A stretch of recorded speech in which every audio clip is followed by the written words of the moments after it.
اور یاد رکھیں یہ بھی آقا کی ایک عظمت صحیح کہ اللہ رب العزت نے اپنے محبوب کو تمام انسانوں کے لیے رسول بنا کر بھیجا، مگر آقا کی شان صرف یہی نہیں ہے، بلکہ آقا کی شان تو یہ ہے کہ اللہ رب العزت نے آپ کو کائنات کے ذرے ذرے کے لیے رسول بنا کر بھیجا۔ وہ بات ایمان افروز بات، قرآن پاک کی بہت ساری آیات اس پر دلالت کرتی ہیں، میں ادھر بھی آؤں گا، آقا کے ارشادات بھی سناؤں گا، مگر اس بات کو اسی آیت کریمہ سے اسٹیبلش کرنا چاہ رہا ہوں۔ ذرا غور کریں، باری تعالیٰ نے پہلے تو یہ حکم دیا کہ پیارے یوں اعلان کرو، اے انسانوں میں تم سب کی طرف اللہ کا رسول بن کر آیا، اور اتنی بات کر کے غور کریں، بات آقا کی رسالت کی ہو رہی ہے،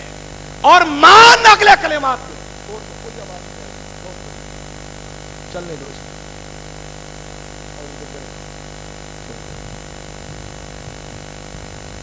اب آنے دے، آواز بھی آتی ہے تو آنے دے، بندہ ضائع تو نہ کرے، چھوڑ دیں بھائی، پھر اسی طرح کر رہے ہیں آپ۔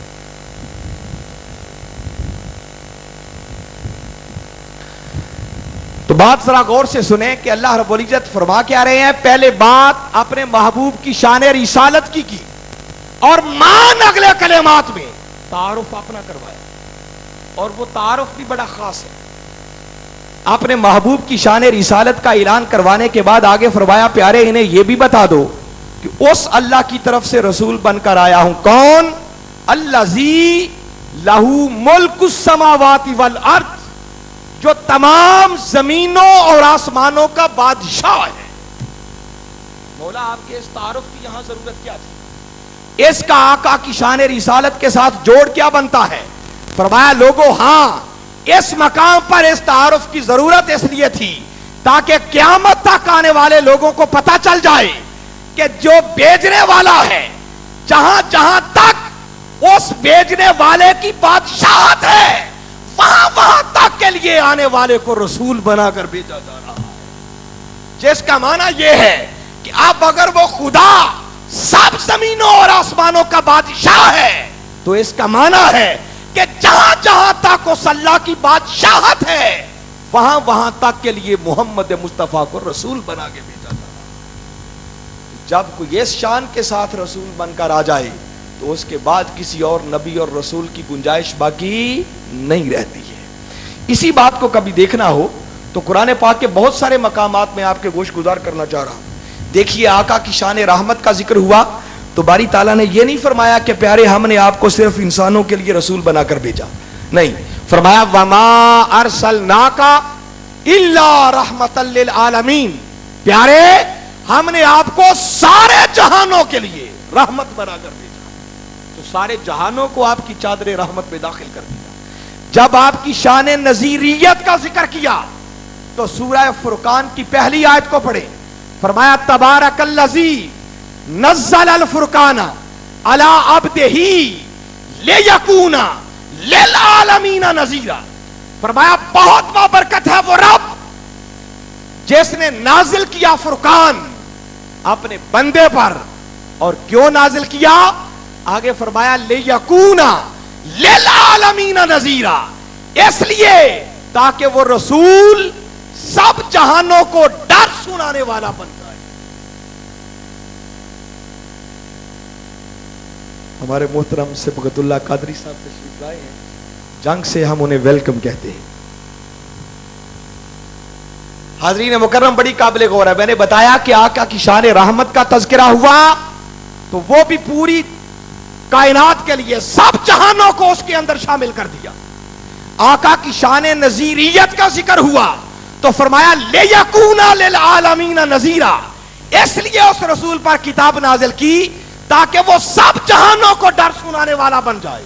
پھر سارے جہان داخل کر دیے۔ اس قرآن کی بات ہوئی جو آقا پر وحی نازل ہوئی تو باری تعالیٰ نے فرمایا ان ہوا الا ذکر للعالمین، لوگوں ہم نے اس وحی کو، اس قرآن کو بھی کسی ایک فرد،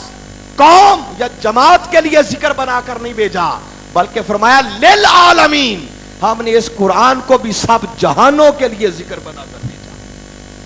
یہ سب باتیں اس بات پر دلالت کر رہی ہے کہ لوگوں تاجدار کائنات صلی اللہ علیہ وسلم کی آمد کے ساتھ اللہ رب العزت نے ساری حدوں کو اٹھا دیا اور اس بات کا اعلان کر دیا کہ لوگوں، یہ رسول مکرم صرف انسانوں کے لیے ہی رسول نہیں ہے، بلکہ یہ انسانوں کے لیے بھی رسول ہے، حیوانوں کے لیے بھی رسول ہے، جمادات کے لیے بھی رسول ہے، نباتات کے لیے بھی رسول ہے، چرند کے لیے بھی رسول ہے، پرند کے لیے بھی رسول ہے، ملائکہ کے لیے بھی رسول ہے، جنوں کے لیے بھی رسول ہے، زمینوں کے لیے بھی رسول ہے، آسمانوں کے لیے بھی رسول ہے۔ گویا جہاں جہاں تک اس رب کی ربوبیت کا دائرہ ہے، وہاں وہاں تک کے لیے مصطفیٰ کو رسول بنا کر بھیجا۔ اور جب کوئی اس شان کے ساتھ مبعوث ہو جائے، اس کے بعد پھر کسی اور نبی اور رسول کی گنجائش باقی نہیں رہتی ہے۔ یہ بات بھی آقا کی شان ختم نبوت پر دلالت کر رہی ہے۔ پھر حاضرین مکرم کبھی اس حوالے سے غور کریں، اللہ رب العزت نے بہت سارے نبیوں کی طرف کتابیں بھیجی، وحی آتی رہی، صحیفے آتے رہے، مگر آج تک اللہ رب العزت نے کسی وحی اور کسی کتاب کی حفاظت کا ذمہ اپنے اوپر نہیں۔ اور آپ کو معلوم ہے کہ کوئی کتاب اصلی شکل میں آج موجود نہیں، مگر قرآن نازل ہونے کی دیر تھی، اللہ رب العزت نے اس قرآن کی حفاظت کا ذمہ خود اپنے اوپر لیا۔ سورہ ہجر قرآن پاک کی 15ویں سورت ہے، اس کی آیت نمبر 9 میں اعلان فرما دیا، اس کا اعلان بھی کر دیا، فرمایا سن لو، اِنَّا نَحْنُ نَزَّلْنَا الذِّکْرَ وَإِنَّا لَهُ لَحَافِظُونَ، فرمایا بے شک ہم نے ہی اس ذکر کو نازل کیا ہے اور ہم ہی اس کی حفاظت کرنے والے۔ باری تعالیٰ چلو بات سمجھ آ گئی، تو محافظ ہے، مگر اس بات کا اعلان کرنے کی ضرورت کیا تھی؟ کہا لوگوں اعلان اس لیے کر رہا ہوں تاکہ انسانیت کو پتہ بھی چل جائے کہ ختم نبوت کا تاج سج رہا ہے تو محمد مصطفیٰ کی پیشانی پر سج رہا ہے۔ مولا وہ کیسے، سمجھ کیسے آئے گی؟ کہا وہ اس طرح کے سابقہ کتابوں کی حفاظت ہم نے اپنے ذمے اس لیے نہیں لی تھی، ہمیں معلوم تھا کہ میرا ایک نبی جا رہا ہے، اگر اس پر اترنے والی کتاب بدل دی گئی تو میں اپنے اگلے نبی کو بھیج دوں گا، اگر ان پر اترنے والی کتاب بدل گئی تو ہم اپنے اگلے نبی کو بھیج دیں گے۔ فرمایا کتابیں بدلتی رہیں، انبیاء کے جانے کا سلسلہ جاری رہا، مگر میرے محبوب کی آمد کے ساتھ چونکہ نبوت کا دروازہ ہمیشہ ہمیشہ کے لیے بند ہو جانا تھا، کسی اور نبی نے نہیں آنا تھا، اسی نبی پر اترنے والی وحی کو ہدایت کے طور پر قیامت تک باقی رہنا تھا، تو ہم خود اس کے محافظ بن گئے، ہم نے اس کی حفاظت کا ذمہ لے لیا، اور یہ حفاظت کا ذمہ لینا اس بات پر دلالت کر رہا ہے کہ لوگوں حفاظت کا ذمہ لیا ہی اس لیے جا رہا ہے کہ اب میرے محبوب کے بعد قیامت تک کوئی اور نبی اور رسول آنے والا نہیں ہے۔ اب قیامت تک اگر ختم نبوت کا تاج سجے گا تو وہ محمد مصطفیٰ صلی اللہ علیہ وسلم کی پیشانی پر سجے گا۔ یہی وجہ ہے کہ 14 صدیاں بیت گئیں مگر اس قرآن کے کسی ایک حرف میں بھی کوئی تبدیلی پیدا نہیں کر سکا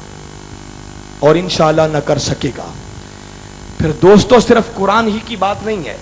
اس سے بھی اگلی لطیف بات آپ کو بتانا چاہ رہا ہوں۔ کبھی غور کریں، بڑے بڑے نبی آئے، بڑی بڑی ہستیاں اس کائنات میں آتی رہیں، بڑے بڑے نامور لوگ آتے رہے،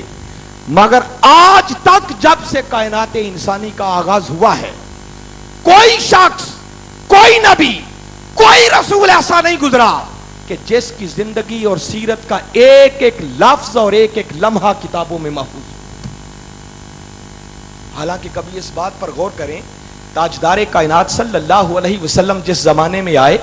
جن لوگوں میں آپ کو مبعوث کیا گیا، قرآن خود کہتا ہے هو الذی بعث فی الامیین رسولا، ہم نے امیوں میں اپنے محبوب کو مبعوث کیا۔ جہالت اپنی عروج پر تھی، ان پڑھ لوگ تھے، مگر اس کے باوجود بھی اپنے محبوب کی سیرت کی حفاظت کا اہتمام باری تعالیٰ نے یوں کیا۔ کبھی احادیث کی کتابوں کو پڑھیں، سیرت کی کتابوں کا مطالعہ کریں، میرے آقا کی زندگی کا ایک ایک لمحہ، اٹھنے بیٹھنے کے انداز، نشستوں برخاست کی انداز، ادائیں، کھانے پینے کا انداز، گفتگو کا لب و لہجہ تک آپ کبھی غور کریں، احادیث میں جہاں تک ملے گا، محدثین نے ان باتوں کو بھی نوٹ کیا۔ آقا مسکراتے کیسے تھے،